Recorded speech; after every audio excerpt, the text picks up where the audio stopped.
কখনো আমরা খুব ব্যথিত হয়ে পড়ি। আমরা নিজেদের পরিবারের জন্য এত কিছু করি আর তারা আমাদের দেখলেই ভয়ভীত হয়ে পড়ে, আমাদের দেখলে বিরক্ত হয়।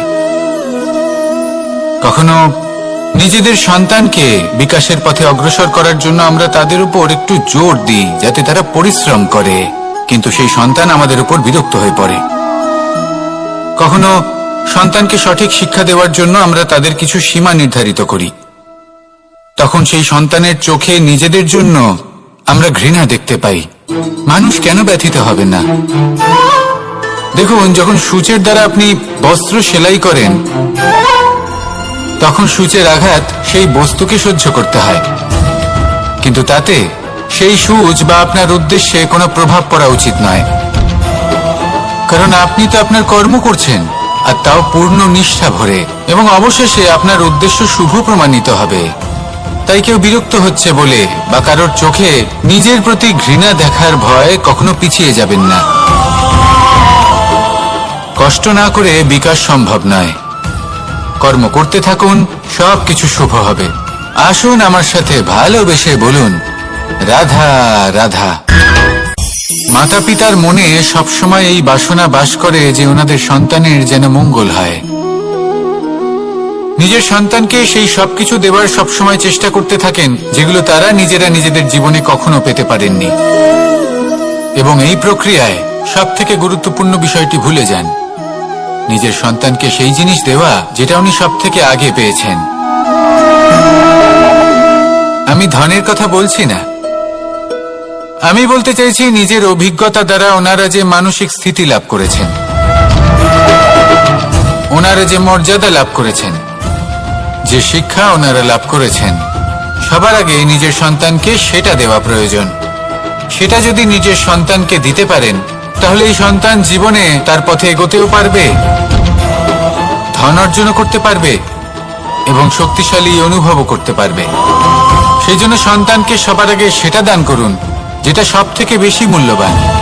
সেটা দিন যেটা আপনি সবার আগে লাভ করেছেন। আসুন আমার সাথে ভালোবেসে বলুন, রাধা রাধা। ধন, সম্পদ, ঐশ্বর্য, মানুষ হয় নিজের সৌভাগ্যের দ্বারা এগুলো লাভ করে থাকেন বা কর্মের দ্বারা। সৌভাগ্য আসলে কি? গ্রহের দশা যা প্রত্যেক মুহূর্তে বদলাতে থাকে। কর্মের মাধ্যমে যখন আপনি ধন অর্জন করেন তখন সেই ধন আপনার আগামী প্রজন্ম লাভ করে। সেটা হয় সে ভোগ করে বা তার জন্য তার ভোগান্তি হয়, আর এটা নির্ভর করছে আপনার কর্মের ওপরে। কি কর্ম করেছেন আপনি সেই ধনকে লাভ করার জন্য? যদি আপনি সৎ পথে চলেন, নিষ্ঠা ভরে আপনি কর্ম করে থাকেন এবং তার ফলে আপনি ধন অর্জন করে থাকেন, তাহলে আপনার আগামী প্রজন্ম সেটা ভোগ করবে, সেটা প্রয়োগ করবে নিজের বিকাশের জন্য। কিন্তু যদি আপনি কুকর্ম করে থাকেন, কোন রকম ছলনা করে থাকেন এই ধন লাভ করার জন্য, তাহলে 100% আপনার আগামী প্রজন্মকে এর জন্য ভুগতেই হবে। তাহলে আপনি কি চাইবেন? যে আপনার আগামী প্রজন্ম সুখ ভোগ করবে, নাকি আপনার কুকর্মের পরিণাম ভোগ করবে? নির্বাচন আপনারই। আসুন আমার সাথে ভালোবেসে বলুন, রাধা রাধা। কর্ণ, সূর্যপুত্র কর্ণ, স্বয়ং সূর্যের পুত্র, দেবী কুন্তির প্রথম পুত্র। সেই কর্ণ যার একটি বাণ আমার রথকে, সেই রথ যার উপর মহাবলী অর্জুন বিরাজমান ছিলেন, যার পতাকায় স্বয়ং হনুমান ছিলেন, সেই রথকে তার একটি বাণ ধসিয়ে দিতে পেরেছিল। দৈব কবচ কুণ্ডলধারী কর্ণ, সেই কর্ণ যুদ্ধক্ষেত্রে নিজের সমাপ্তির সম্মুখীন হলেন। কারণ কি ছিল? নির্বাচন। দুর্যোধনের সাথে বন্ধুত্ব রাখার জন্য তার অনুচিত কর্মে কোনোদিন কোনো প্রতিবাদ করেননি, তাকে সঙ্গ দিয়েছেন এই নির্বাচন। যখন দ্রৌপদীর বস্ত্রহরণ হচ্ছিল তখন তাকে বাধা দেওয়ার বদলে নীরব থাকার নির্বাচন, তার বিরোধিতা কখনো না করার নির্বাচন। এই নির্বাচনই কারণ হয়ে দাঁড়ালো কর্ণের পতনে। এই সংসারে সবার উপকার আপনি স্বীকার করতে পারেন, তাকে সম্মানও করতে পারেন, কিন্তু তার সামনে এতটাও নত হবেন না যে নিজের অন্তর্মনের কথাটা আপনি শুনতে না পান।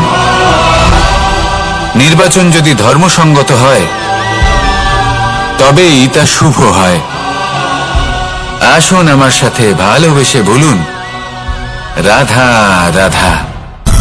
ভীষ্ম একটা মহান নাম, দেবী গঙ্গার সুপুত্র। স্বয়ং বৃহস্পতি এবং পরশুরাম ছিলেন ওনার শিক্ষাগুরু। অত্যন্ত মহান যোদ্ধা ছিলেন, কিন্তু এই মহান যোদ্ধা ইনি ইতিহাসে আজ পর্যন্ত সেই সম্মান পেলেন না যার উনি যোগ্য ছিলেন।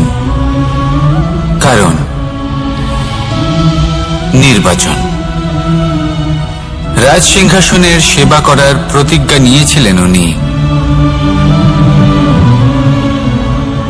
এবার রাজ সিংহাসনে যেই বসুক না কেন তার সেবা করা, তার প্রত্যেক আদেশ পালন করা, এটাই ছিল ওনার প্রতিজ্ঞা। তা সেই ব্যক্তি উচিত হোক বা অনুচিত, সে উচিত পথে চলুক বা অনুচিত পথে চলুক, সুপাত্র হোক বা কুপাত্র, উনি তার সেবা করতে থাকলেন, তার প্রত্যেক আদেশ পালন করতে থাকলেন, নিজের প্রতিজ্ঞা পালন করতে থাকলেন। ধৃতরাষ্ট্র নেত্রহীন অবশ্যই ছিলেন, কিন্তু এতটাও নেত্রহীন ছিলেন না যে উনি প্রজাদের চোখের জল, ধর্ম অধর্ম দেখতে পাবেন না। উনি সব বুঝতে পারতেন। আর এদিকে ভীষ্ম নিজে প্রতিজ্ঞাবদ্ধ হয়েছিলেন। দুর্যোধন অনুচিত পথে চালিত হচ্ছিল, তাও উনি তাকে সঙ্গ দিতে থাকলেন। আর পরিণামস্বরূপ আজ পর্যন্ত ইতিহাসে উনি সেই স্থান পেলেন না, সেই সম্মান পেলেন না যার যোগ্য উনি ছিলেন। যদি আপনি কোনো প্রতিজ্ঞা করে থাকেন, তা সে যতই কোনো উচিত কারণের জন্য হোক না কেন, যদি আস্তে আস্তে সময়ের সাথে সেই প্রতিজ্ঞা আপনাকে অনুচিত পথে চালিত করে অধর্মের পথে নিয়ে যায়, পাপের পথে নিয়ে যায়, তাহলে সেই প্রতিজ্ঞা ভঙ্গ করা অত্যন্ত আবশ্যক। সময় অনুসারে নিজেকে বদলানো আবশ্যক, নয়তো এই প্রতিজ্ঞা আপনাকে দিয়ে পাপ কর্ম করাবে, কুকর্ম করাবে, আর আপনার বিনাশের কারণ হবে। আসুন আমার সাথে ভালোবেসে বলুন, রাধা রাধা। অশ্বত্থামার মৃত্যু হল। কেউ জানে না সে মানুষ নাকি হাতি।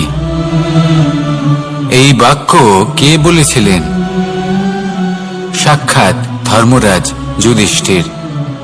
সেই যুধিষ্ঠির যিনি নিজের জীবনে কখনো মিথ্যে বলেননি, কিন্তু উনি এমন কিছু নির্বাচন করেছিলেন যার জন্য চিরকাল শুধুই মহারাজ যুধিষ্ঠির হয়ে থেকে গেলেন, কখনো অভিমন্যুর সমান হতে পারলেন না। যখন দ্যুত ক্রীড়ার আমন্ত্রণ এসেছিল তখন মহারাজ যুধিষ্ঠির সেটা অস্বীকার করতেই পারতেন, কিন্তু করলেন না। অহংকারের জন্য সেই আমন্ত্রণ গ্রহণ করলেন উনি, এবং অহংকারের জন্য করা এই নির্বাচন ওনাকে সাধারণ করে রেখে দিল। নিজের গুরু দ্রোণাচার্যকে পরাজিত করার জন্য একটি মিথ্যে কথা বলেছিলেন। অশ্বত্থামা মারা পড়েছে, আর তারপর গ্লানিমাখা কণ্ঠে ধীর স্বরে বলেছিলেন, জানি না সে মানুষ না হাতি। কিন্তু অর্ধসত্য হোক বা সত্য লুকোনো হোক, তা হল মিথ্যের সমান, এবং প্রত্যেকটি কর্মের ফল মানুষ অবশ্যই ভোগ করে। এই নির্বাচনের কারণে যুধিষ্ঠিরকেও নরকবাস করতে হয়েছিল। তাই নিজের কর্ম শ্রেষ্ঠ করে তুলুন, কারণ এটাই সুনিশ্চিত করবে যে আপনি এই সংসার থেকে বিদায় নেওয়ার পরেও জীবিত থাকবেন নাকি নয়। আসুন আমার সাথে ভালোবেসে বলুন, রাধা রাধা। মহাভারতে অনেক যোদ্ধারা অংশগ্রহণ করেছিলেন। সবাই ছিলেন শ্রেষ্ঠ কুলের। কেউ কেউ ছিলেন বড় বড় রাজ্যের রাজা, কেউ কেউ ছিলেন দেবতার পুত্র। এনারা সবাই অংশ নিয়েছিলেন। এনারা সবাই শ্রেষ্ঠ কুলের, প্রত্যেকে ভালো পরিবেশ পেয়েছেন। কিন্তু সেখানে অন্যদিকে ছিল বারবারিক, অসুর পুত্র বারবারিক। এবং এই অসুরপুত্র বারবারিকই এই সময় দাঁড়িয়ে ভগবান রূপে স্থাপিত হয়ে আছেন। পুজো করা হয় তাকে। কারণটা কি? নির্বাচন। বারবারিক একটি দ্বন্দ্বের মধ্যে ছিলেন, ঠিক যেমন প্রত্যেক যোদ্ধার জীবনে দ্বন্দ্ব এসে থাকে। তখন সে কি নির্বাচন করবে সেটা হলো অত্যন্ত গুরুত্বপূর্ণ। বারবারিকের কাছে এত শক্তি ছিল যে একটি মাত্র বাণ প্রয়োগ করে সবাইকে নাশ করতে পারত। দ্বন্দ্ব ছিল একটাই, যে ও নির্বাচন করতেই পারছিল না কোন পক্ষ হয়ে যুদ্ধ করবে। ওর নির্বাচন ছিল এটাই যে ও কোনো পক্ষের হয়েই যুদ্ধ করবে না, বরং নিজের মস্তক সে দান করবে। আর এই কর্মের কারণে, এই নির্বাচনের কারণে আজকের সময়ে দাঁড়িয়ে ওকে ঘাটুশ্যাম রূপে পুজো করা হয়। মনে রাখবেন, শুধু আপনার ব্যক্তিত্ব গুরুত্বপূর্ণ নয়, আপনি কোথা থেকে আসছেন, কোন কুলে আপনার জন্ম, শুধুমাত্র সেটা গুরুত্বপূর্ণ নয়। সব থেকে বেশি গুরুত্বপূর্ণ হলো আপনার কর্ম, আপনার নির্বাচন। আসুন আমার সাথে ভালোবেসে বলুন, রাধা রাধা। যখন আমরা মৌন থাকি তখন আমরা কতটা শক্তি ব্যয় করি, বিন্দুমাত্র নয়। সেখানেই যখন আমরা রুষ্ট হই তখন আমরা কতটা শক্তি ব্যয় করি। আমাদের রক্ত গরম হয়ে ওঠে, চোখ থেকে যেন অগ্নি বর্ষা হয়, আমরা চিৎকার করতে থাকি, জোরে কথা বলি, কখনো কখনো আমরা অনুচিত কর্ম করে বসি। সবকিছুই ক্রোধের বশে করি। এবার এই ক্রোধকে মৌনতায় পরিণত করতে হবে। এই কাজটা চোখে দেখা যায় না, এই কাজ সরল নয়, এই কাজ হলো অত্যন্ত কঠিন এবং এই কাজই শ্রেষ্ঠ। সেই ব্যক্তি শক্তিশালী নন যিনি কথায় কথায় ক্রুদ্ধ হয়ে যান, কথায় কথায় যিনি আক্রমণ করেন। আজ্ঞে না, সব থেকে বেশি শক্তিশালী ব্যক্তি হলেন তিনি যিনি নিজের ক্রোধকে মৌনতায় পরিবর্তন করতে পারেন, যিনি শান্ত মনে পরিস্থিতিকে বোঝেন, তার আকলন করেন আর তারপর বিবেকের দ্বারা সিদ্ধান্ত নেন। তিনি হলেন সব থেকে শক্তিশালী ব্যক্তি। তাহলে সেই ব্যক্তি হয়ে উঠুন আর আমার সাথে ভালোবেসে বলুন, রাধা রাধা। জীবনে যখন আমরা কোনো পরিস্থিতির সম্মুখীন হই তখন আমাদের সামনে দুটো পথ থাকে, তাদের মধ্যে কোনো একটা নির্বাচন আমাদের করে নিতে হবে, এই মনে করে নিতে হবে। নির্বাচন এই সংসারের সব থেকে গুরুত্বপূর্ণ বিষয়। একটা নির্বাচন আপনার বর্তমান বদলে দিতে পারে, আপনার ভবিষ্যৎ বদলাতে পারে, আগামী প্রজন্মের জন্য ইতিহাস রচনা করতে পারে। একটা নির্বাচন। এবার দেখুন, যে পরিস্থিতি আপনার সামনে আছে, আপনাকে সেই পরিস্থিতির সম্মুখীন হতেই হবে, সেই কষ্ট সহ্য করতেই হবে, সেই মতোই কাজ করতে হবে। শুধু এই বিষয়টা নির্বাচন করতে হবে যে এই পরিস্থিতির সম্মুখীন হওয়ার সময় আমি কি দুর্বল হয়ে থাকব নাকি আমি শক্তিশালী হয়ে থাকব। এই নির্বাচন এই মনের মধ্যে করতে হবে। আর এই নির্বাচন হলো সব থেকে বেশি গুরুত্বপূর্ণ নির্বাচন। যদি নিজের মনকে শক্তিশালী করে তুলে সেই পরিস্থিতির সম্মুখীন হন, তাহলে কিছুই আপনাকে বাধা দিতে পারবে না। পূর্ণ নিষ্ঠার সাথে, সাহসের সাথে এই মনকে শক্তিশালী করে তুলুন, তাহলে কোনো সংকট আপনাকে না বাধা দিতে পারবে না ভাঙতে পারবে। আপনি নিজে সাফল্যের শিখরে পৌঁছতে পারবেন আর এই মন প্রসন্ন হয়ে বলবে, রাধা রাধা। জীবনে সব থেকে বেশি মূল্যবান বস্তু কি? ধন, স্বর্ণ, মাণিক্য, আভূষণ? না, এই সব কিছু মিলিয়েও সময়ের এক মুহূর্তের সামনে মলিন হয়ে পড়ে। এক মুহূর্ত যা এক দরিদ্রকে রাজা করতে পারে, যা এক রাজাকেও দরিদ্র করতে পারে। একটি মুহূর্ত যা আপনার আত্মবিশ্বাসকে পর্বতের শিখরে পৌঁছে দিতে পারে, একটি মুহূর্ত যা আপনার অস্তিত্বকে গভীর সাগরে বিলীন করে দিতে পারে। একটি মুহূর্তের খেলা। সব সময় জীবনে সেই ব্যক্তিকে সম্মান করুন, শ্রদ্ধা করুন, যিনি আপনার জন্য সময় বের করে থাকেন। সবসময় সেই ব্যক্তির প্রতি নিষ্ঠাবান থাকুন যেই ব্যক্তি খারাপ সময় আপনার পাশে দাঁড়িয়ে থাকে। এই সময় সব থেকে বেশি মূল্যবান। আসুন আমার সাথে ভালোবেসে বলুন, রাধা রাধা। প্রজাপতি দেখেছেন কি সুন্দর হয়, তাই না? এই প্রজাপতি, ওদের দিকে তাকালে নিজের অজান্তেই নিজের মুখে হাসি ফুটে ওঠে। কিন্তু এই প্রজাপতি জন্ম থেকেই এমন দেখতে হয় না। জন্ম থেকে এদের কাছে ডানা থাকে না, এরা উড়তেও পারে না। যখন একটি প্রজাপতি জন্ম নেয় তখন প্রথমে ডিম অবস্থায় থাকে সে। আস্তে আস্তে সেই কবচ সে ভেঙে ফেলে, খুব পরিশ্রম করতে হয় তাকে। তারপর কীটের আকার ধারণ করে সে চলতে থাকে। অনেক কষ্ট সহ্য করতে হয়, অনেক পরিশ্রম করতে হয়। তারপর তার রূপ বদলে যায়, তারপরে তার ডানা গজায়, তারপরে সে উড়তে পারে। এই নিরন্তর পরিশ্রমই সাফল্যের মূল মন্ত্র হয়। কখনো কখনো প্রতিভাও কম পড়ে যায় যদি নিরন্তর পরিশ্রম না করা হয়, যদি সমর্পণের ভাব মনে না থাকে, দৃঢ় নিষ্ঠা না থাকে। আর কখনো কখনো সেই ব্যক্তি যার মধ্যে বিশেষ প্রতিভা থাকে না, সেই ব্যক্তি নিরন্তর পরিশ্রম করে, নিজের মনে সমর্পণের বোধ জাগিয়ে তোলে, দৃঢ় নিষ্ঠার সাথে কর্ম করে আর সাফল্য লাভ করে। সেই জন্য আপনি জীবনে যেখানেই পৌঁছে যান না কেন, নিরন্তর পরিশ্রম করতে থাকুন। তবেই আপনার ভবিষ্যৎ রঙিন প্রজাপতির মতন গগনচুম্বী হবে।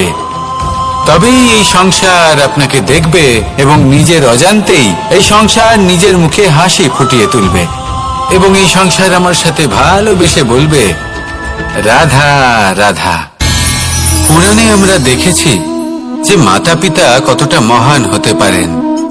কিভাবে শ্রী গণেশ নিজের মাতা পিতাকে পরিক্রমণ করলেন এবং পরম পূজনীয় হয়ে উঠলেন। কিভাবে ভক্ত শ্রবণ নিজের অন্ধ মাতা পিতাকে তীর্থযাত্রায় নিয়ে যাবেন বলে নিজের কাঁধে ওনাদের বসালেন এবং বয়ে নিয়ে গেলেন। এরকম অনেক অমূল্য শিক্ষা আমরা লাভ করে থাকি পুরাণ থেকে। কিন্তু এসব কথা হলো পুরাণের কথা। কথা বলা যাক আমাদের জীবন নিয়ে। আমাদের এই জীবনে আমাদের মাতা পিতা কেন আমাদের কাছে এতটা অমূল্য? কেন আমরা ওনাদের এতটা ভালোবাসি? কেন আমরা ওনাদের এত সম্মান করি? আর কেনই বা ওনাদের এতটা সম্মান করা উচিত? মমতার কারণে। মায়ের মনের এক ধরনের মমতা, পিতারও এক ধরনের মমতা। এই দুইয়ের মমতা ভিন্ন, কিন্তু এনাদের দুজনের মমতার কেন্দ্রবিন্দু হলো এনাদের সন্তান। মাতা মমতার কারণে সকালে তাড়াতাড়ি উঠে পড়েন, খাবার তৈরি করেন, এটা ভাবেন যে আমার সন্তান যেন অভুক্ত না থাকে। অন্যদিকে পিতা ইচ্ছে না থাকা সত্ত্বেও নিজের মমতাবোধের কারণে নিজের সন্তানের প্রতি কঠোর হন, তাকে জ্ঞান প্রদান করেন, শিক্ষা প্রদান করেন, কারণ উনি চান যে ওনার সন্তান যেন পরবর্তীতে উন্নতি করে, কখনো অভুক্ত না থাকে। এটাই হলো মমতা মাতা পিতার। আর এই মমতা সংসারের অন্য কোথাও আপনি পাবেন না। তাই সবসময় নিজের মাতা পিতাকে সম্মান করুন, ওনাদের ভালোবাসুন, যতটা ইচ্ছে ভালোবাসুন। আর এই ভালোবাসার সাথেই বলুন, রাধা রাধা। সম্পর্ক হলো আমাদের জীবনের একটি আধার। কিছু সম্পর্ক এমন যা আমরা জন্মসূত্রে লাভ করি, যেমন পরিবার, মা বাবা। কিছু সম্পর্ক আছে যা আমরা জীবনে অর্জন করে থাকি, তা সে প্রেমের হোক, স্নেহের হোক বা বন্ধুত্বের। এই সকল সম্পর্ক লাভ করার বা গড়ে তোলার 5টি ধাপ রয়েছে। প্রথম ধাপ, কোনো ব্যক্তির সাথে আলাপ হওয়া, তার সাথে কথা বলা বা তাকে দেখা। দ্বিতীয় ধাপ, সে ব্যক্তিকে আমাদের ভালো লাগা। তৃতীয় ধাপ, আমাদের এটা চাইতে শুরু করা যে জীবনে এই ব্যক্তি যেন আমাদের বন্ধু হন, আমাদের জীবনে থাকেন, বা আমাদের কাউকে ভালোবেসে ফেলা আর এটা আমাদের ভাবা বা চাওয়া যে সেই ব্যক্তি যেন আজীবন আমার সাথে থাকেন, আমার জীবনে আমার সাথী হয়ে। চতুর্থ ধাপ, লাভ করা। এবার এই ধাপটি অনেক মানুষের পক্ষেই খুবই সরল হয়, বড়ই সরলভাবে নিজেদের সঙ্গীকে লাভ করে থাকেন। কিছু মানুষের জন্য এই ধাপ অত্যন্ত কঠিন হয়ে থাকে। অনেক প্রতিকূল পরিস্থিতির উপর জয়লাভ করে তারা সঙ্গীকে লাভ করেন, কিন্তু লাভ অবশ্যই করেন। এরপরে আসে পঞ্চম, অন্তিম এবং সবথেকে গুরুত্বপূর্ণ ধাপ। সেটা হলো সেই সম্পর্ক পালন করা। এটা হলো এমন এক বিষয় যা প্রত্যেক মানুষের শেখা উচিত। যদি ব্যক্তি নিজের জীবনে সম্পর্ক রক্ষা করতে শিখে যান, তবে প্রত্যেক সম্পর্ক তার জীবনকে স্বর্গ করে তুলবে। আসুন আর আমার সাথে ভালোবেসে বলুন, রাধা রাধা। মানুষের একটি সমস্যা আছে যে মানুষ সাফল্যকে মাপতে থাকেন, লক্ষ্যপ্রাপ্তিকে মাপতে থাকেন এবং তার তুলনা করতে থাকেন যে ও এত কিছু পেল আর আমি পেলাম না, ওর কাছে এত কিছু আছে কিন্তু আমার কাছে নেই। এই তুলনা করার জন্য ওনারা দুঃখী হয়ে পড়েন, নিরাশ হয়ে পড়েন। তাই আমি একটা প্রশ্ন করছি যে এটা কি উচিত? এই সংসারে আপনি কি নিয়ে তুলনা করবেন, যেখানে সূর্যদেব চন্দ্রমা দুজনেই আছেন, দুজনেই হলেন বিশেষ, দুজনেই নিজ নিজ সময়ে উদিত হন। এদের মধ্যে একজন না থাকলে তাহলে আমাদের জীবন কঠিন হয়ে পড়বে। ঠিক সেইভাবেই আপনি যদি একটা বড় রেখা অঙ্কন করেন, তাহলে অন্য রেখাটি ছোট হয়ে পড়ে না, সে তেমনই থাকে যেমনটা সে ছিল। আপনার অস্তিত্ব কখনো ছোট বা বড় হতে পারে না। শুধু তুলনা করার জন্য আপনার এটা মনে হতে পারে। যদি আপনি যুদ্ধ করতে চান, আপনার তলোয়ারের প্রয়োজন পড়বে। যদি বস্ত্র তৈরি করতে চান, এত বড় তলোয়ার দিয়ে কিছুই হবে না, তখন প্রয়োজন পড়বে একটা ছোট্ট সূচের। তাই তুলনা করবেন না, না নিজেকে ছোট মনে করবেন, না অন্য কাউকে। সবার সাথে সহযোগিতা করুন, আর যদি তুলনা করতেই হয় নিজের সাথে করুন, যে কাল আমি কেমন ব্যক্তি ছিলাম, আজ কি তার থেকে শ্রেষ্ঠ হয়ে উঠতে পেরেছি। ভেবে দেখুন ভবিষ্যতে গিয়ে আপনি কতটা শ্রেষ্ঠ ব্যক্তি হতে পারেন। আসুন আমার সাথে ভালোবেসে বলুন, রাধা রাধা। বস্ত্র আমাদের সকলের প্রিয়, এটা আমাদের জীবনযাপনের জন্য প্রয়োজনীয়। আমরা সবসময় চেষ্টা করি সেই বস্ত্র পরতে যা পরলে আমাদের দেখতে ভালো লাগে। কিন্তু কখনো এই কথা ভেবে দেখেছেন যে কিছু বস্ত্র যদি স্বচ্ছ হয়, তাহলে তা পুরনো হলেও দেখতে ভালো লাগে। ঠিক তেমনি যেমন কোনো খাবার যদি মশলাদার না হয়, অত্যন্ত সুস্বাদু নাও হয়, কিন্তু যদি তা গরম হয়, টাটকা হয়, তাহলে খেতে ভালোই লাগে। ঠিক সেইভাবেই যদি কোনো ব্যক্তি সুন্দর নাও হয়, কিন্তু তার কথা খুবই মধুর হয়, তাহলে সেই ব্যক্তি সকলের প্রিয় হয়। কোনো ব্যক্তি যদি ধনবান নাও হন, কিন্তু তিনি যদি গুণী হন, তাহলে এই সংসারে সম্মান লাভ করেন। সেই জন্য কখনো এই বিষয়ে দুঃখ পাবেন না যে আপনার কাছে ভৌতিক স্বাচ্ছন্দ্য নেই। আপনার কাছে সবথেকে বড় বস্তু, সবথেকে মূল্যবান বস্তু যেটা আছে, সেটা হলো আপনার আত্মা, আপনার মন, আপনার বিচারধারা, আপনার গুণ, আপনার কথা। এগুলো সবসময় শুভ রাখুন এবং সবসময় নিজের সাথে রাখুন। এই জীবন সফল হবে এবং প্রেমময় হয়ে বলে উঠবে, রাধা রাধা। নন্দ বাবাও খেলার ছলে খুব বড় বড় শিক্ষা দিতেন। অনেকদিন আগেকার কথা, বাবা আমার জন্য একটা মানচিত্র নিয়ে এলেন। এটা ছিল জম্বুদ্বীপের মানচিত্র, ঠিক যেন একটা ধাঁধা যা টুকরো টুকরো করে বিভিন্ন দিকে ছড়ানো, যেগুলোকে আমায় জুড়তে হতো। ব্যাস শুধু এটুকুই ছিল আমার কাজ। আমি বারবার প্রচেষ্টা করলাম, কিন্তু বারবার অসফলই রয়ে গেলাম। বাবা এটা দেখলেন এবং হাসলেন। বাবা বললেন, একটা কাজ করো, এই প্রত্যেকটি অংশকে উল্টে রাখো। আমিও উল্টে রাখলাম। তারপরে দেখলাম প্রত্যেক অংশে মানুষের শরীরের কোনো না কোনো অংশ চিহ্নিত। কোথাও হাত আছে, পা আছে, কোথাও মুখ আছে। বাবা বললেন যে এবার এটা জুড়তে চেষ্টা করো। আমিও জুড়ে দিলাম। মানুষের মানচিত্র পূর্ণ হলো। এবার বাবা বললেন, এটা উল্টে রাখো, মানচিত্র পূর্ণ আকার ধারণ করেছে। আমি বললাম, ঠিক আছে। আমি উল্টে রাখলাম, দেখলাম জম্বুদ্বীপের মানচিত্র পূর্ণ হয়েছে।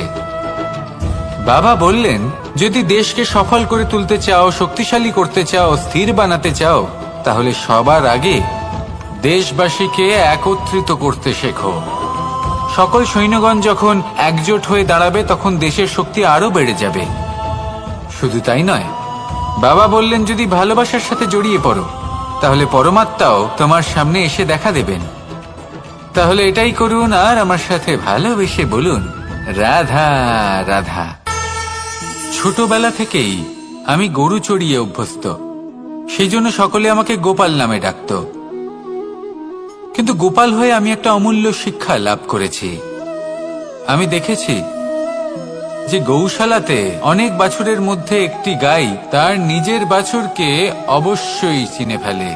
যেখানে সমস্ত বাছুর একই রকম দেখতে এবং প্রত্যেকের স্বরও সমান, তারপরেও সকল বাছুরের মধ্যে নিজের বাছুরকে ঠিক চিনতে পেরে যায় এবং তার সাথেই থাকে। ঠিক এইরকমই কিছুটা হয় আমাদের কর্ম এবং তার কর্মফল। আপনি সবার মাঝে থেকেও কোনো কর্ম যদি করেন, সেই কর্মফল সবার মধ্যে আপনাকে চিনে ফেলবে এবং আপনার সাথেই থাকবে। তাই যখনই কর্ম করবেন ভেবে চিন্তে করবেন।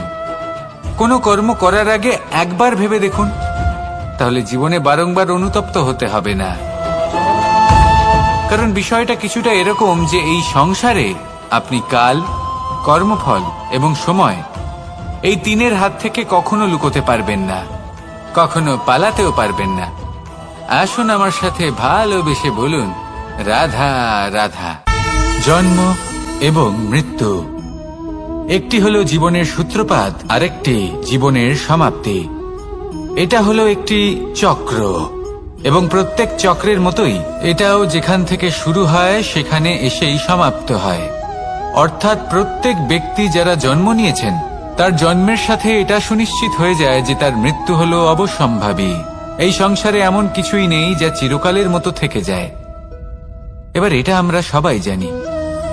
আমাদের কাছে যে জীবনটা আছে, যেটা আমরা যাপন করতে পারি, সেই সময়কালে আমরা কি করতে পারি সেটা গুরুত্বপূর্ণ। এমন কিছু করুন যার ফলে মৃত্যুর পরেও আপনি অমর হয়ে থাকবেন। আমাদের কথা, আমাদের কর্ম এই সংসারে প্রেরণা প্রদান করতে পারে। আর যদি আমরা প্রেরণা নাও জোগাতে পারি, তাও এই সন্তোষ বোধ যেন থাকে যে আমরা আমাদের জীবন ব্যর্থ হতে দিইনি। এই জীবন যাপন করার ইচ্ছেতেই আমরা সময় ব্যর্থ করে দিই। আর এই জীবনকে যাপন করার সর্বশ্রেষ্ঠ উপায় হলো এটাই যে কখন আমাদের মৃত্যু হবে, কিভাবে আমাদের মৃত্যু হবে, এই চিন্তা ত্যাগ করে যেন আমরা বর্তমানে বেঁচে থাকি, আজকে বেঁচে থাকি, আজকে দাঁড়িয়ে কর্ম করি এবং আজ যে সংকট সামনে তার সম্মুখীন হই। ভবিষ্যতের পথ নিজে থেকেই উন্মুক্ত হবে। আপনার জীবনে অনেক বড় বড় বিপদরূপী পাথর আসবে। সেই পাথরগুলিকে এতটাই দুর্বল করে দিন যাতে সেই পথ আপনি অগ্রসর হওয়ার পরে আপনার পেছন পেছন যে সেই পথ দিয়ে আসবেন তিনিও যেন সহজেই পাথর চূর্ণ করে সামনে অগ্রসর হতে পারেন। মনে রাখবেন, আপনার প্রচেষ্টারও একটা মাহাত্ম্য আছে।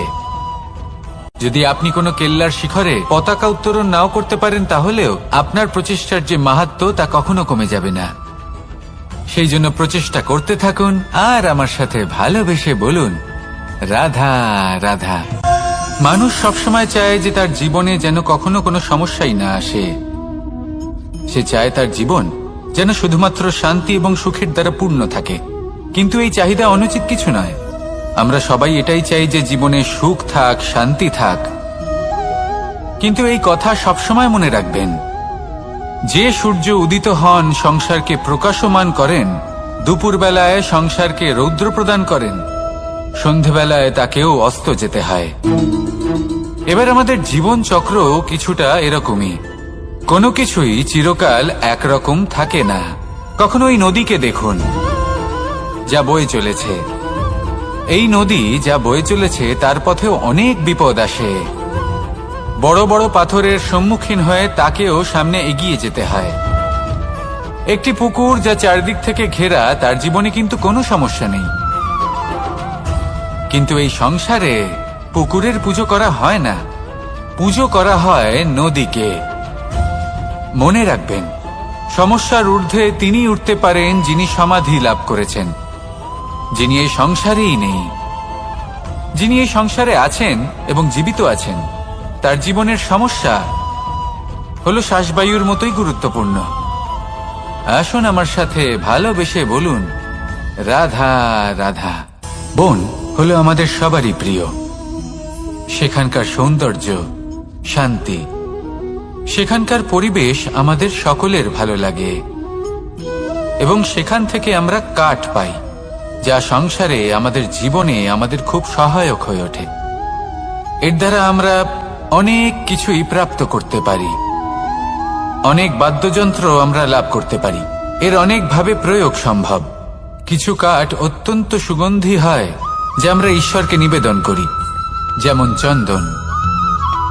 এবার ভাবুন, একজন অসাবধানী ব্যক্তি তার হাত থেকে ছোট্ট একটা আগুনের ফুলকি যদি সেখানে পড়ে, তাহলে তা সমগ্র বনকে ভস্ম করে দিতে পারে। আর যখন এই আগুন ছড়িয়ে পড়ে, তখন তা কাউকে রেহাই দেয় না। অন্য বৃক্ষকে নয়, পাতাকে নয়, ফলকে নয়, কাঁটাকে নয়, কাউকে নয়, পথে যাকে পায় তাকেই ভস্ম করে দেয়।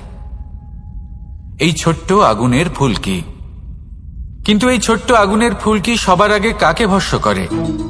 সেই সকল ছোট ছোট শুকনো পাতা, সেই ছোট ছোট গাছের ডাল।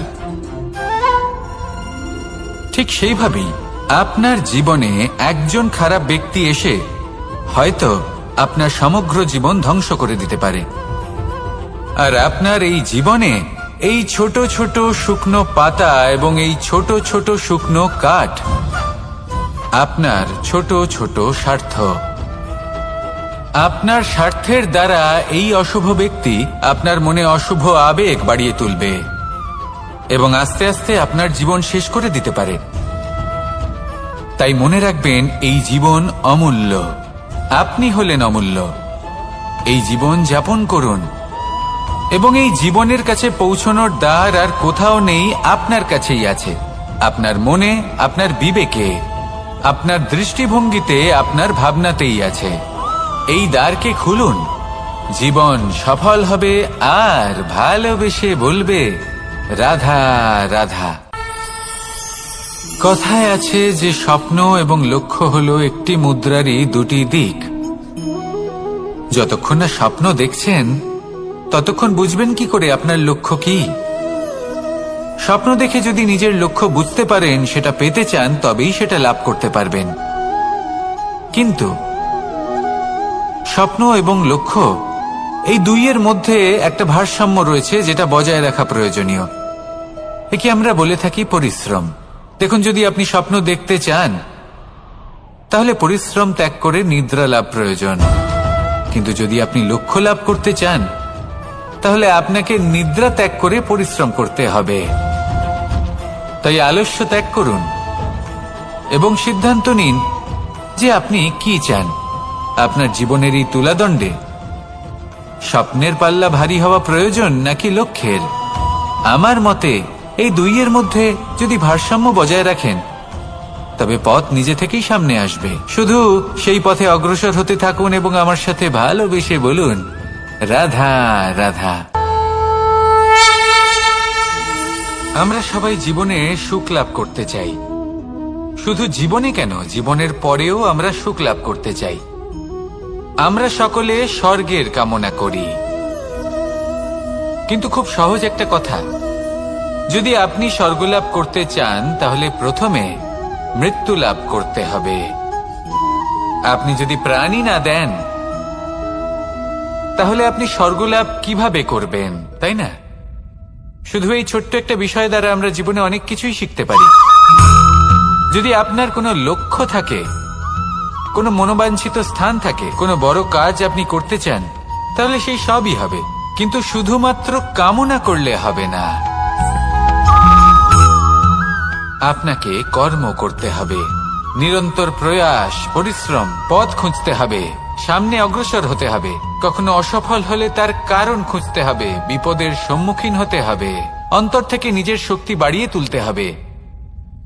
তবেই আপনি নিজের লক্ষ্য লাভ করতে পারবেন, মনোবাঞ্ছিত স্থান পাবেন। মহানদী গঙ্গা একটি বিন্দু দ্বারা শুরু হয়, ধীরে ধীরে অগ্রসর হয়। কোনো পাথরে ধাক্কা খেলেও সে থামে না, বরং এগোতেই থাকে। তারপরেই সে মহান নদী গঙ্গা হয়ে উঠতে পারে। পরিশ্রম করুন, লক্ষ্য লাভ করুন, আর আমার সাথে ভালোবেসে বলুন রাধা রাধা। এই সংসারে 3 ধরনের আবেগ অত্যন্ত গুরুত্বপূর্ণ, যা প্রত্যেক মানুষের জীবনে থাকে। প্রথমটা হলো আনন্দ, যা আমরা সবাই লাভ করতে চাই। দ্বিতীয় হলো ক্রোধ। এটা তখনই আসে যখন আমরা আমাদের উপর নিয়ন্ত্রণ হারাই বা কোনো পরিস্থিতি আমাদের প্রতিকূল হয়ে থাকে। তৃতীয় হলো দুঃখ। এই দুঃখ তখনই আসে যখন কোনো একটা পরিস্থিতি আমাদের মনের মতো হয় না, বা আমাদের প্রিয়জন আমাদের বুঝতে পারেন না, আমরা অমূল্য কিছু হারিয়ে ফেলি, তখন এই দুঃখ আমাদের হৃদয়ে আশ্রয় নেয়।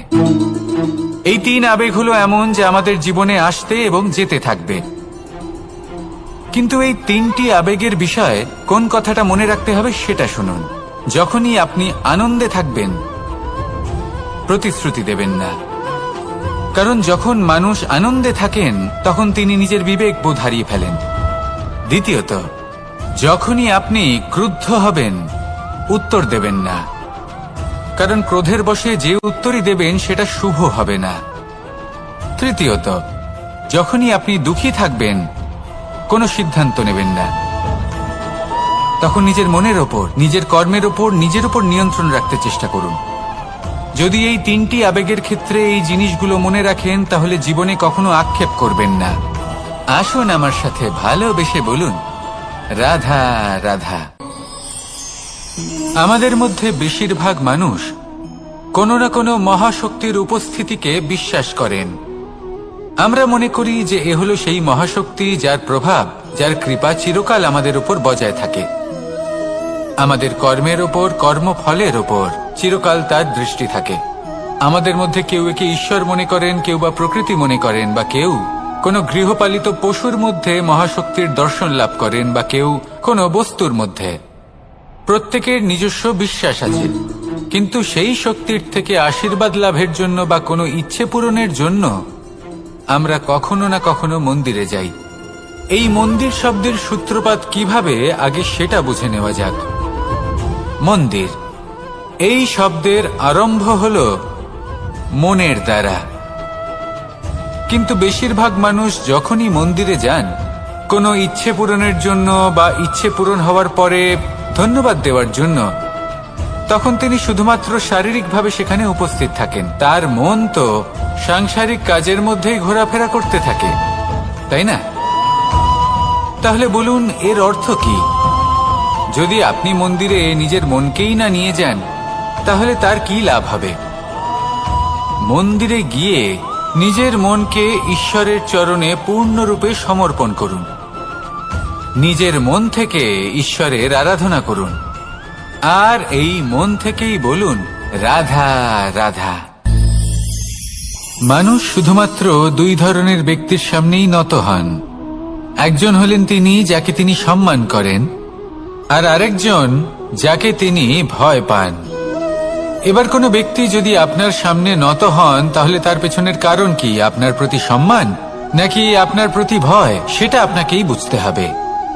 যদি আপনি এমন মনে করেন যে তাতে কি যায় আসে, ভয় হোক বা সম্মান, কেউ আমার সামনে নত তো হচ্ছেন, যদি এটা আপনার চিন্তা ভাবনা হয়, তাহলে আপনাকে মনে করিয়ে দিই, এই সময় বদলাতে বেশি সময় লাগে না। আজ যে ব্যক্তি আপনাকে দেখে ভয় পাচ্ছে, কাল এই ভয়ের সমাপ্তিও ঘটতে পারে। আবার এমনও হতে পারে যে তার কাছে অত্যাধিক শক্তি চলে এলো। অনেক কিছুই হতে পারে। তাই মনে রাখবেন, যে মাথা ভয়ের কারণে নত হয় তা সময় এলে সবার আগে বিরোধিতা করতে পারে, আর যে মাথা সম্মানের কারণে নত হয় আপনার জন্য নিজের শিরচ্ছেদও সে করতে পারে। তাই সকলকে আপন করে নিন, কিন্তু ভয় প্রয়োগ করে নয়। কর্ম করুন এবং সম্মান অর্জন করুন। শুধু এটাই করুন, আর আমার সাথে ভালোবেসে বলুন, রাধা রাধা। সূচের শেষে একটি ছিদ্র থাকে, যার দ্বারা আমরা এই সুতো পরাতে পারি, আর তারপর সূচের সাহায্যে এই সুতো দিয়ে বস্ত্র সেলাই করা যায়। কিন্তু যদি সুতোটা সোজা করে ধরা না হয়, তাহলে সূচে কখনো এই সুতো পরানোই সম্ভব নয়। যদি এতে কোনো গিঁট পড়ে, তখন তা কখনোই এই ছিদ্র দ্বারা প্রবেশ করা সম্ভব নয়। ঠিক এইভাবেই যদি আপনি কারোর জীবনে প্রবেশ করতে চান, কারোর অন্তরে প্রবেশ করতে চান, তাহলে আপনাকেও সহজ থাকতে হবে। এতে কোনো গিট থাকলে চলবে না, অর্থাৎ মনে যাতে কোনো মালিন্য না থাকে, যেন কোনো কুচিন্তা না থাকে। যদি এসব থাকে তাহলে আপনি কখনো কারোর জীবনে প্রবেশ করতে পারবেন না। আর যদি কোনোভাবে আপনি প্রবেশ করেও যান তাহলে তার মনে ঘর করতে পারবেন না। নিজেকে এই সুতোর মতন করে তুলুন, সহজ। মনে যেন কোনো কুচিন্তা না থাকে, সবার প্রতি যেন সদ্ভাবনা থাকে, শুভ চিন্তা থাকে। এমনটা করতে থাকুন। এমন একটা দিন আসবে যেদিন এই সমস্ত সংসারের ব্যক্তির মনে আপনি বাস করবেন, আর তখন এই মন প্রসন্ন হয়ে বলবে, রাধা রাধা।